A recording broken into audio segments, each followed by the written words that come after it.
What's going on, guys? Charles Weinraub AKA the Handsome Homebuyer. Today's podcast, we have young, self-made Ryan Riddle, Cliffco, 8-figure business, inside of 3 years, 27 years old, absolute savage. Check it out.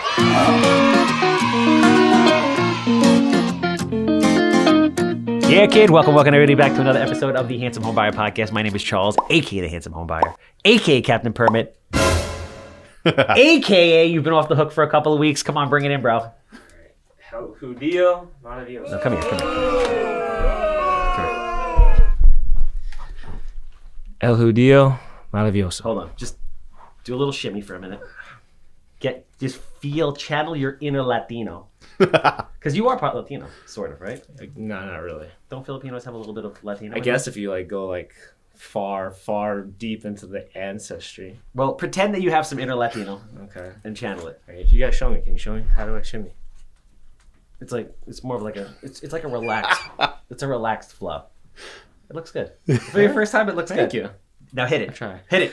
El Judío Maravilloso. See? You have the bass in your voice. What does that even mean? El Judío Maravilloso? Yeah. It means the marvelous Jew in Spanish. And the music that we play at the beginning of this thing is a Jewish salsero because I'm convinced that I was Latino in a previous life. I heard you. Yeah, I hear you on Instagram. You're pretty good, Bro, I'm pretty decent. I got the dancing down. I formerly loved the women. All right. I still love them from a distance, but it has to be from a distance because I just can't. I'm married. I'm just gonna give you a wink. I'm with you. See, but I mean, you're smart because you're married to an Italian woman, correct? I am. Yeah. And listen, no offense to everybody, I feel like Italian women are the best, and this is why. For me, in my opinion, I'm half Sicilian, so I'm kind of partial, but they have like the Latin fire, right? Okay. But they're not gonna go like. I mean, this is definitely not PC, but we're gonna say it anyway. They're definitely not gonna like try and have sex with your best friend when you get up to the bar to buy them a drink because they're mad at you about some crazy shit, like you bought the wrong potato chips or something. They have like that curvy nature, so they could have a caboose. Yeah, I need a okay. caboose. I need it in my life. I need a caboose. That's me. I have one. And I just feel like I like dark features. It works for me. That's why I feel like Italian. So it's funny you say that. So when I met my wife, before I even talked to her, I walk in. I was out to eat with my mom, and I was like, my mom knew the owner of the restaurant. And I was like, who's that Spanish girl? Then I find out she's completely not Spanish. She's Italian? Italian, 100% Italian. Is that your wife? Yeah. Is that how you met her? Yeah. How did you meet her? Because you guys have give me hope for the future, bro. Like you do. Like a lot of people like you could tell they don't really like their wife, they don't really like their husband. Like you really love your wife. And absolutely. It's beautiful to see. Absolutely. No, so me and my mom went out to lunch. The guy who owned the place owned a cell phone store, so we were going to get new cell phones. Okay. So he's like, just go across the street to my restaurant and I'm gonna I'll call you when you're done. So I go across, I'm like sitting there and I'm like, who's that Spanish girl? I had a couple Spanish guys. I was like, who's that?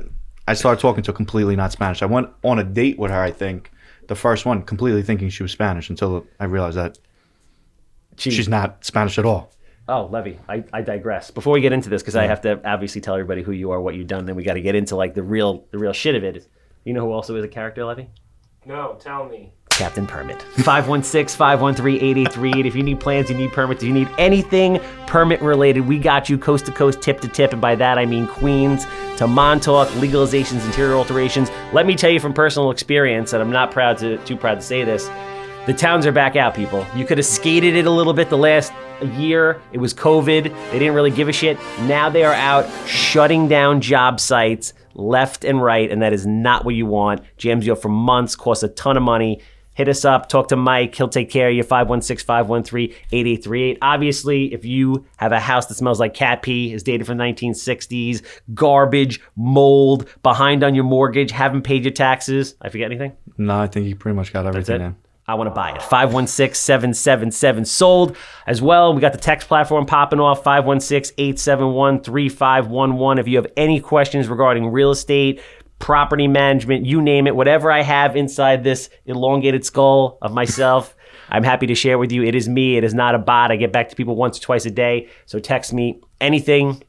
Shoot me video clips, whatever you want. I'm happy to respond to them. Charles at handsomehomebuyer.com. We can do that cool Gary V side-by-side setup where you email in a video question and we put it together with a response and we put it out on Instagram. So don't be shy. Today's guest, you and I met down at GrowthCon pretty much. Well, we met a little bit before, but I feel like we connected there. We forged our romance, our love affair in Miami, and it makes sense because Miami's a fucking sexy place, right? So I went to GrowthCon together. Yeah. Dude, so there are some people that you just meet and you're just like, yo, this is a good guy. You know, genuine guy, very hardworking, extremely, extremely generous, very well accomplished. You talk about yourself very highly. Very well accomplished at a very young age. You're very impressive, bro. Really, you really are. Very, very impressive. You too, man. Unbelievable head of hair. Right? You need a gel sponsor. It's all a gel. You need a gel sponsor. I'm gonna get a picture so we could put the gel like with a picture of me. I think the one I'm using right now is about this big, and I just like. It's like a technique. You know, I have slight hair envy. You know that, right? Yeah, I could cut. It grows all the time. I could cut some off and give you some. I'll put it in like a bag. I wish it was that. I mean, with technology the way it is, I know it's just a couple of years where somebody waves a wand over my head and it's just there, just sprouts. Jet black. They got that helmet now with the weird like red lights. You know what I'm talking about on Instagram? You never seen that thing? Because you're not bald. Instagram knows you're not fucking bald. They're like, we're not serving read up everything. Hair shit. Now you could tattoo hair on. You don't get those ads either, do you? You get those ads? There's no way that you get those ads, bro. Sorry. To do what? Just it's in the front. Wait, you do what?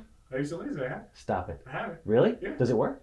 It works. If I laser my head, is this shit coming back? Yeah. I'll bring it in for you next time. Is it the helmet? No, it's just the wand. Really? Yeah. So if I legitimately wand my head, I'm going to get some random sprouts? No. I'm coming to Cliffco. On that note, we have the soon-to-be LLS Man of the Year. Yeah, oh yeah.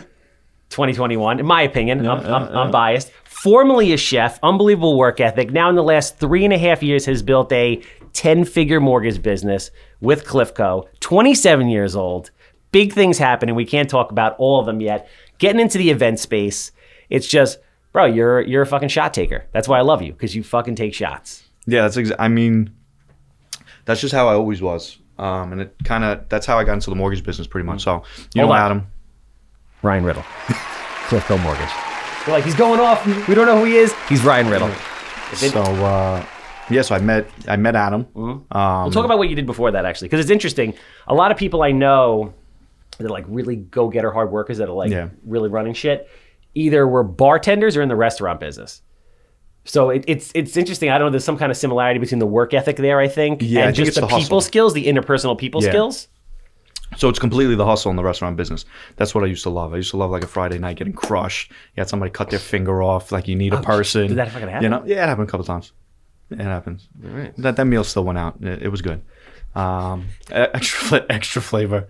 Did he use the finger condom after? Yeah. Then I have gotten a meal with the finger condom in it. Did you ever get a fingernail? No, I've gotten a finger condom now. Okay. That was gross. That was gross nasty. enough. That's pretty nasty. So I was in the restaurant business for a long time. It's, believe it or not, I'm not even like crazy about working. I don't even know how to say, like, working with people. Like when you're in the business, you're like, oh, I can't stand people, but I love entertaining. You're a people person.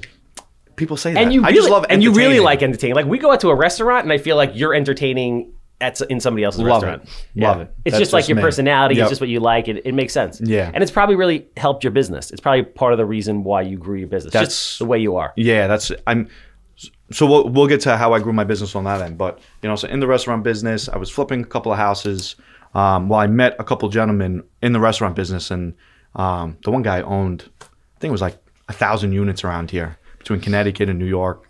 And he was like, I'm going to teach you how to find houses. I was 22 maybe. So this is post-crash. Yeah. Okay.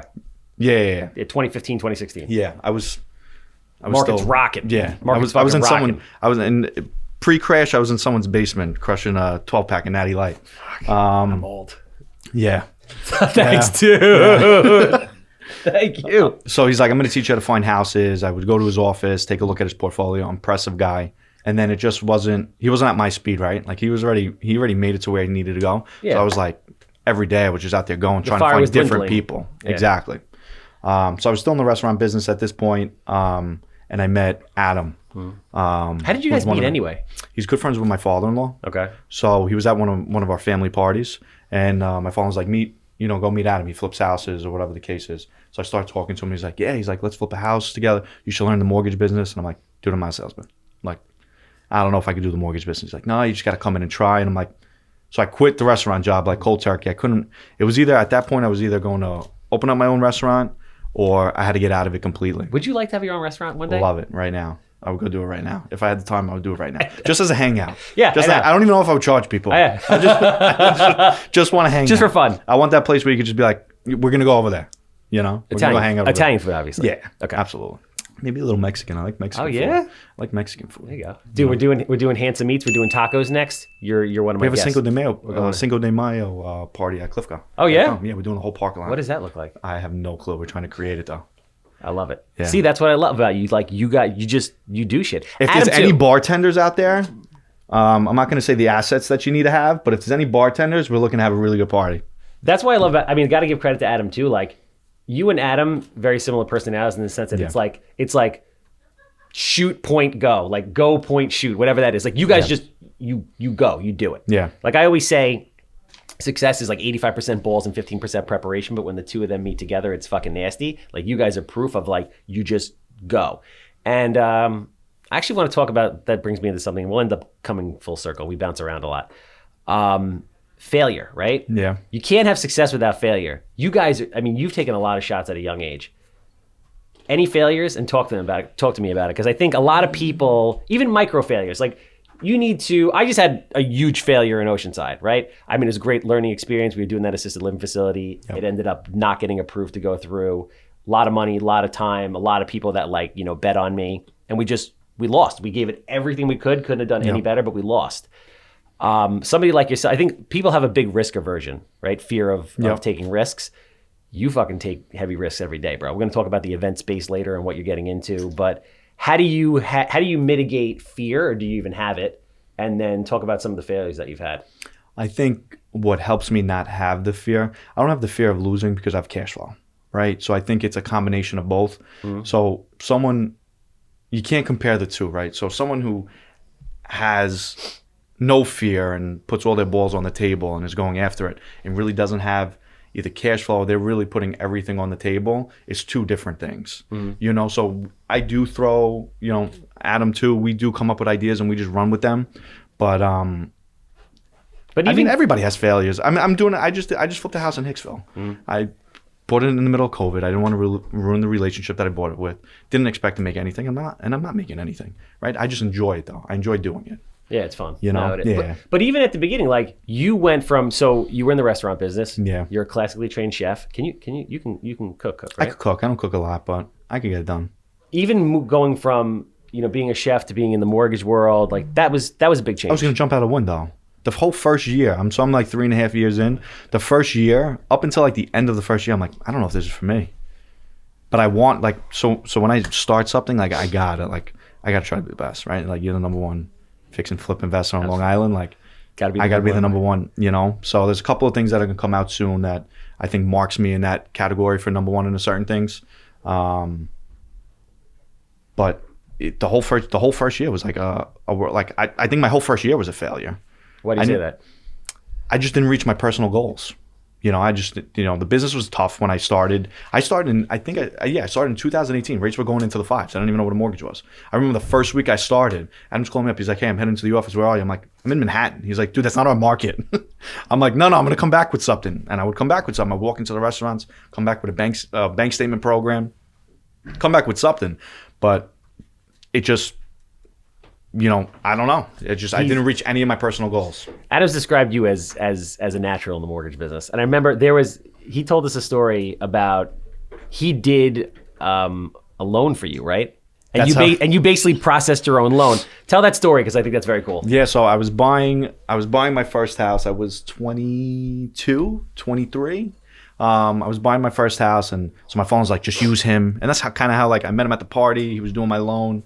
I had a couple other friends like, just give me a loan. I'll get it done quick. And I was like, I just listened to my fall loan. I used this friend. The loan was taking a long time. It doesn't happen now that I'm there, but the loan was taking a long time. He would ask me for something. I would be at the door. I would leave work. I would be at his door. I'm like, dude, I gave this to you like 3 times. I'm like, what's next? And then, no, you're good to go. I would show up again. with the stuff, and at that point I think he came into work one day and I was sitting there like 10 o'clock in the morning with the processor, and he walks into the office. He's like, "What are you doing here?" I'm looking over my loan, seeing if there's anything else. We're closing tomorrow, and that's pretty much how he was like, "All right, you got to start." I'm like, "All right, let's give it a shot. Let's do it." So I think the mortgage business is mortgage and being a real estate agent it's hard. Yeah. It is freaking hard. Like, I think people don't understand, like with real estate sales, people get into like, oh, it's a great market, I'm just going to make money. It's not. Like, to be like a Dan O'Neill or a Brian Karp type of person, it is really, really hard. And the same thing to be a top producer in the mortgage world, it is very, very, very hard. Yeah, I think real estate and mortgages are extremely similar, but why I like mortgages a little bit better is I could have 20 relationships like you, right? So when you're an agent, you could build a team out and send out your buyers agents and get you guys out there and hit all your customers. But the mortgage business, I could sit not in my office all day, but I could sit in my office and you're kind of bringing those referral points. You're bringing those, they're out there working for you, bringing those deals back, right? And that's why I love the mortgage end of it. And there's just, the mortgage business has a million different positions, right? So you could be a loan officer that just crushes business yourself and you keep your head down. You have your assistant, and you crush business, or you can be a branch manager. You could be a sales director. You could get into ops. You could be an operations manager. Me, I never the whole time of my career. After the first year, that's when I hired Justin. Okay. First year in the business, I wasn't even closing enough business to even have anybody. I wasn't even I was taking a minimal paycheck. I think my first year I paid myself like $25,000. I left all my money in the company because I knew the angle I wanted to go.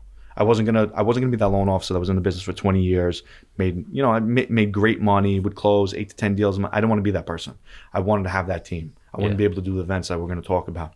I want to be around. I want to have 30 loan officers that are all making $1 million. I don't want to be the biggest company, or the biggest team or the biggest any of that. I want to be around a great group that gives great service and all making a lot of money, because eventually that creates the recipe for success. Yeah, the biggest, two big points from that is people start making money and they immediately just want to like buy shit. Yeah. They want to buy shit. Like, listen, I've seen you live a great life. You're very generous, like I said, but like there was a lot of sacrifice even at a young age that led up to that. Of course. It's super important to be strategic and invest in your business. Yeah. Invest back in your business and then it'll grow and then you can take advantage of that later on. Even now, we're investing in our business more than ever. And it's like, some people look at us and was like, you kind of like hit that point where like, you can like hang out for a second. Like, no, we're doubling down. We're doubling down even more. But that came from my hunger, I had my first daughter when I was 21. So it was just, at 21 years old, I had to create a different discipline for myself, to make sure. I have 2 daughters now. It's like it's go time. Yeah, I got 2 daughters now. I got 1 on the way. My daughters are not working a day in their life, or they're working for me. My wife's family, her grandfather, even my father-in-law, his son goes to work with him every day. Yeah. Like I want that. No, that's awesome. I live next door to my father-in-law, so my wife's next door to her father. The bakery's down the block. Like every day. I go there every day for coffee. If I wasn't here, I would be there getting coffee right now, just hanging out, having some coffee, My wife's mother's side, all 5 of their sons work in the business. Like to go every day and to be able to work with you, with you work my with dad, your with father. my brother-in-law. It's very cool. That's amazing, and that's exactly what I want for my family. Now listen, money and success are great, but once it's not really about the cars and the clothes and the bullshit. It's, about the security, which is cool, but it's really about being able to like take care of people that you really care about. Absolutely. And provide opportunity for them. You touched on something before, which I kind of want to segue into, which is people. I feel like a lot of employers, I hear this all the time, a lot of employers don't really value their employees, or they're not, vocal about how they appreciate them, or, bonus them out or things like that. You really see the value in people and building a team. I see that in, the trainings that you do. I see that in the way that you treat your people. So just talk about how you essentially court people and bring them into the organization, how you keep them there, how you cultivate them, because I think you do a great job of doing that. Yeah, it's just culture. So I was recruiting a loan officer yesterday, and they said, she loves where she's at, but after COVID, she felt like the support cut in half. Yeah. Because everybody in the mortgage business is making a ton of money right now, right? Same thing with real estate. People are starting. I know real estate agents that started 3 months ago, and they got 4 transactions closing. A lot of people are going to fall on their face in the next coming years, Yeah. And I hope it doesn't happen to anybody, but, people that aren't transitioning their business the right way, it's going to happen to. So it's just all about culture. I don't underpay. You know, I feel like I don't want to say we overpay people, but you know, the people that mean something. We're not looking. I'm not looking for the skill set per se. I look more for personality, because you could always teach. Of course. So I mean, that's where our culture. Sometimes it's good, sometimes it's bad. We got that family environment, and you know, you get that phone call like 10 o'clock at night. What the hell did you do with this? You know, but it's all good stuff, and that culture swings down to all the people. And people just happen to get very comfortable in our environment really quick. And I think that helps them succeed. Because I know with my operations team, they're not the best out there, right? I don't have the best processor out there, right? But they have security. That's not on their head all the time, you know? We get together all the time. They just know where their position is and how I feel about them, you know? And that goes through my branch, you know, through my sales manager, everybody, you know? So that's big with me. I see you guys are very big with training. You're doing a bunch of stuff with JB. Yeah. I see you doing your own internal training. You know, how important is that? How has that kind of elevated your staff and, their performance? The mortgage business is like the Wild Wild West. I think till this day. I think real estate in general is the Wild Wild West, bro. I was trying to look for a training for the team, and I literally had to reach out to like top executive. Like, I don't know if you know this guy, Barry Habib. You ever hear of him? No. So he runs MBS Highway.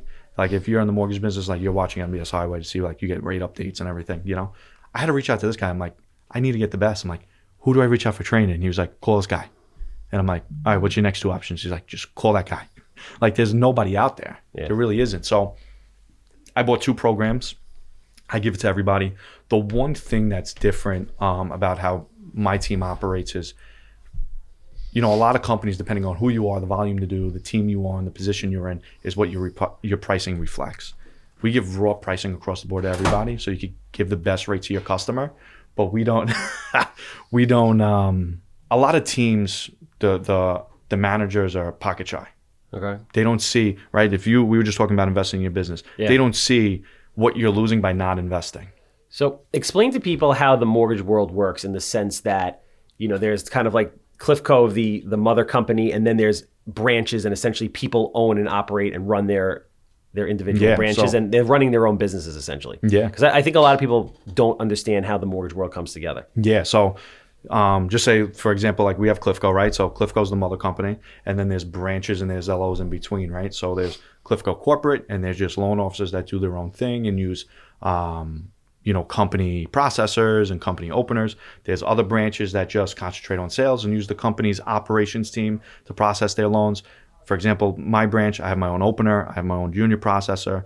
You know, we're looking for our own underwriter right now, so everything's independent on there. So, you know, where some of the struggle comes, and I love it, right? So you could be a loan officer on a team, just crush business.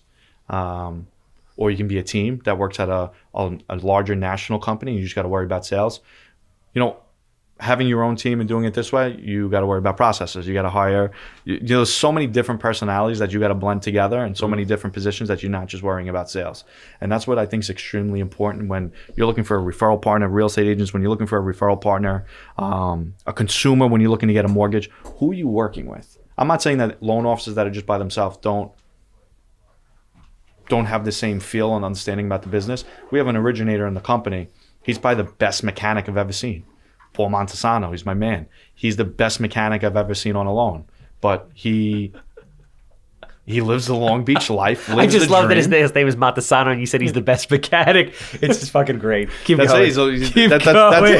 That's what we call it. But, you know, I think and why I'm coming out a little bit more on social media now and doing the events that we're doing and getting Cliffco out there is because social media has helped so many originators and people in the business who really don't have any substance to them. And I don't think no one's really taking advantage of it. I think there's only like a couple guys that you see on social media, and they're not even doing what they should be doing. No. And they don't have, and a lot of it is smoke and mirrors in this business. Dude, it's all smoke and mirrors. Like I look at real estate investors on like Instagram and stuff. I'm like, bro, like we put out a lot of content. I'm like really fucking busy. Like I'm not married. I don't have kids. Like I don't fucking sleep. All these guys do is put out content, but you never see any of the projects that they're doing. Like None. where are their fucking projects? Exactly. Everyone's got a course Everybody buys cash. Yeah, everyone's got a course or a this or a that or an ebook. That's really what it's about. It's a bunch of bullshit. Yeah. So I want you to talk about your marketing and just in general what Cliffco's doing, what you're doing, and how you ultimately grew your business on a personal level. Because you came in from nothing Yeah. in the mortgage world, and now you are where you are. Yeah, so when I started in the business, I went strictly. I wasn't.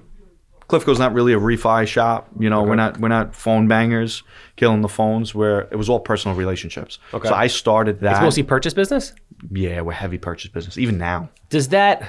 So I always felt in every business that you wanted to have a mix of business. I don't really know the mortgage world. Yeah. But what happens when purchases slow down? Does Get out business there and get more relationships. Is that big? Because Yeah. you feel like people are always buying. It's just a Yeah, matter it's just of... longevity. Why don't you guys do any refi business? I mean, we do some. It's we don't focus on it. Whatever comes to us, it's not like we have that. It's just that's not. I feel like that's like going back to boiler room a little bit. I mean, listen, we're missing a big piece of the business. My team in particular, I have a couple of guys that do it. I think as a company, we're missing a big part of it. But the purchase business is just longevity. You get there, you build your reputation. You know, it's always there, right? You could always add. Business slows down a little bit. You could always add 5 more realtors. And we're making it very easy for the people at our company to do that because we recently just started a partnership with JB and Tilray. And now we're giving training to the top teams just for being around us, pretty much, like doing business with us, building that community. Yeah. Right. We want to give that knowledge. We want to create that platform smart. of giving that knowledge, right? I have Valentine, right? So we go out there. Val, can we get the camera on you? Is that pop your head in front of? Come over here. Come over here. Show me your finger. He gets hurt while he's working. Right. So Content is a contact sport. Apparently. yeah. He didn't do a good job. We had to hit it. We had to peel his fingernail off. Jesus Christ. But I want to help people brand themselves. I want to help them get their business out there. I just started doing a lot of the stuff, right? But it gets expensive for the average person to do it, right? They don't, and I just want to create. I want to take away all the obstacles of why people they don't do it. Yeah. Right. So, I have a studio. I have a studio in my office. We have JB studio. I have Valentine out there to help create content for people. So between the training, the content, the branding, how don't I help you get to that extra deal? You're giving all the platform. I think the hardest part with the biggest challenge with that is fear for people. Yeah. Like people are afraid to be on camera. They're uncomfortable with it. I'm still trying to figure it out. It's just You're like a natural. You should be like. You should make a movie. You just fucking do it, dude. You should make a movie. I would love that shit. Dude, Dude, I just want to be in front of people running my fucking mouth. That's what I do. I talk. Well, That's what I do. This is a perfect. So let's segue into what you're doing. Speaking of, so chef, mortgages, flips, real estate investing, subdivisions. What's the next venture?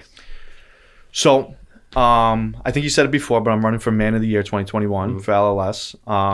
So it kind of started out with an idea, and I'm like, my family's got a ton of connections in the restaurant, obviously in the restaurant business and everything, and catering. And I was like, I'm gonna hit up some of those contacts. I'm gonna throw a couple of sick parties, and I'm gonna get it done. I can't go and do that now coming out of this, right? Those are the people that hurt the most during this, during what just happened last year. So I had to think of something completely out of the box. So just being one of those people that just say, let's fucking do it. Sitting across from JB, and I'm like, yo, why don't we get Grant Cardone here? Yeah. And then he's like, Did that idea come to you while we were sitting there? in Florida? Yeah. No, I hit this out like 2 months ago. Okay. So he started making his phone calls, and I'm like, all right, how much does this guy want to be here? And it was crazy. Yeah. I'm not even going to say the number because I'm probably going to have him come at a later date. But I'm like, all right, let's get him on a webinar. We can't get it. Even if I get him here, I can't get enough people in the room. Yeah. Right. So let's do a webinar. So we got Grant Cardone for a webinar. So we're throwing the first, I think, webinar here on Long Island with someone of that stature. Sick. And we actually already scheduled an entrepreneur event in September. And we're going to have some big names there. We don't want to unleash it yet. But, there's going to be limited seating. We've only fit 1,000 people. And I think that's the perfect opportunity for you to be like a star on the stage. Bam! I'm ready for my close-up, Mr. DeVille. But, I mean, dude, what you're doing is crazy. I mean, for people that don't realize, the event space is huge. Yeah. Like, we were down there. Grant... Was it last year, right before COVID? He had like 17,000 people in a stadium. It was 35. Let's call it 30,000 people in it. It was a stadium. $30-something million that day. I mean, insane. Some of the the best entrepreneurs, best speakers in the world fly in to do this, and you don't realize how amazing it is for your business, how it is a business in and of itself. Like a lot of those people that run events, they do 1 or 2 events a year and they make a fucking ton of money and bring a ton of value to a lot of people. Yeah, we're going like mid 6 figure, like we're going like multiple 6 figures on this. Like if we were able to get 2,500 people in the room, we would throw a 7-figure event this year. Yeah. Like that, and that's the environment, and that's what I want to start and create here on the island. I think everything, right? Like we just met, but you know, I focus on putting myself around people who their ambition is like through the roof, right?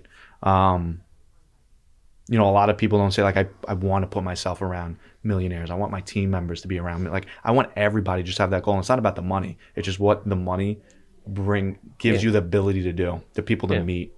And that's what we do. Like, you know, between the training, you know, all the realtors, the training that we're doing, they're loving it. And it, you know, through the branding and having the podcast studio and having Valentine get out there, it's just that you're getting in front of people and it's not, let me get your business. Yeah. Right. It's like, let me help you. Like, I want to help you. Like, and that's where the entertaining comes from, like the restaurant business. That's where it comes. Like, I want to be there and I want to help you and I want to get your business to the next level. Yeah. You know, I'm not that loan officer that's sitting there just worrying about myself. Like my team member comes up to me, one of the LOs on my team, and we're getting out there with their realtors. Like I want to see everybody just in our community crush it. And I think on the island over the past couple of years, between what everybody's doing and the content that's building, it's really building that community. So next year, when we're able to get 2,500 people in the room, it will literally be, we'll have 3 or 4 of the biggest influencers on Instagram for sure on the stage here. Yeah, and you love the ride. Like you do it because you love the ride. But I think, you know, to kind of come full circle, it all comes back to what I heard you say at the very beginning, which is you always want to be the best and you always want the best. Yeah. So whatever you do, you want to be the best at it. Like we met, I had a deal come in Deer Park. I saw one of your LOs on there. I called you up. I was like, this is your guy. You said yes. I was like, then let's rock with it. And we're closing in less than 30 days. I think we would have closed in like 2.5 weeks if we could have gotten title fast enough. Absolutely. But I mean, the service is unbelievable. And in the mortgage world, listen, I deal with a lot of mortgage people. I hear all the time, I'm going to close in 30 days, I'm going to close in 30 days, I'm going to close in 30 days. Nobody ever closes in 30 days. This is in over 400 plus transactions in the last 5 years. You're the only people that did. That's awesome. And that's just going back to what I've said, you have to know, I mean, you got more than enough knowledge in the business, right? But for the regular consumer and the realtor, I'm not saying that you have to work with somebody that is able to have the pull to do that. But, you know, depending on you need to know who you're working with. You do. And that's where social media comes, right? A new LO comes on social media. They look like, you match up my Instagram to someone else's, they look like a rock star, and I look like I don't even know what a loan is. What's a mortgage? You know? But in actuality, you're doing more business than 99.99% of people. Probably. So, and like you said before, like that's about having the team and having the resources to be able to pick up the phone and say, we got to get this done. You need to make a decision. You are the decision maker. Exactly. And you push things through. Exactly. And that's big because a lot of people talk shit, like you said, but very few people actually really deliver in a timely fashion. And do it, yeah. One question I have for you: what do you what's the toughest part of the mortgage business? Do you think? Toughest part of the mortgage business. That's a good question. Like everybody has this, like, you know, like for me, it's as like an LO or like on the team level, just like a person, like my personal. Just in general, whatever you say. Like for me, I always thought, like in my business, it's scaling the construction for a number of different reasons. Yeah. You know, it's finding the manpower, especially right now. It's managing that process, and it's scaling in general. Like I always say, it's really easy to build a business to like a certain level, and then getting from like, you know, tier 1 to tier 2, when you have to have all the infrastructure and all the systems and everything, that's really the difficult part, because you lose control of it at a certain point, because you have to really rely on people, because you just can't do it all yourself. Yeah. So it's kind of like the same thing. So I guess it's getting the operations and the sales to like unite, you know, because it's either you have too much ops or you have too much sales and not enough ops. Yeah. And then it's always like vice versa. So it's like building it, like you can never build it the right way. Yeah. It's always going like this. So I guess it's just getting the ops and the sales to like see one, because every loan officer thinks they know everything. Right. Every underwriter thinks they know everything. You know, it's managing personalities. Yeah, that's all it is. So I guess my final kind of 2-part question is: A, how do you do all this shit? Like you have a lot of stuff going on with 2.5 kids, and then, you know, at 27 years old, what's the ultimate goal? Like, what's the future look like? I don't even know what the goal is. I'm gonna be honest. I'm just trying to be the best version of myself that I can be. Like I just want to see what I pull out of my sleeve. I think, you know, depending on the room that we all sit in with certain people, it's like I have another idea like the next day. Yeah. So I don't think I'll ever reach that cap of it's enough. But you know, my ultimate goal just for my family itself is just have that financial freedom. Yeah. You know, I don't want, you know, when I was younger, we had a great life, but you know, my dad had a heart attack, a stroke. His business was kind of like stand still for a minute, like, and that's fearful for a man, a husband, and everything. I just don't want to ever experience that. So I just want to get to that financial freedom. But right now, we got some personal levels in the company and on the team of reaching a certain size, and I just want to. I guess the ultimate goal would be change the way the mortgage business is being done on Long Island. Yeah, nice. Reinvent it. I love it. You man. know, what does that mean to you? Just in the way, like just the education, the training, the social media everything, platforms. the culture. I feel like amongst all the different companies in the mortgage business, you know, when you hear different loan officers talk, there's a handful that are okay where they are and a handful that just don't like it. Yeah. And it would be to build that company or that team and that culture that just, you know, like I said, we don't have to be the biggest, but I want just a powerhouse. I want you to think like when you think of that company, oh, they got 20 powerhouses. You know, I want them at that. That's, I guess, what would be the final. No, that's awesome, man. Listen, you're a gentleman. I appreciate you coming down. No, I I appreciate appreciate you everything having you've me. done. Like I said, you've been very, very generous to me on so many levels. If people are interested in if they're LOs, they want to become LOs, if they're thinking about moving and they're not happy where they are, how do they find you on social media? How do they get in touch with you? So you can look for me on Instagram, Ryan_MTG_Riddle. My cell phone's everywhere. You guys can give me a call.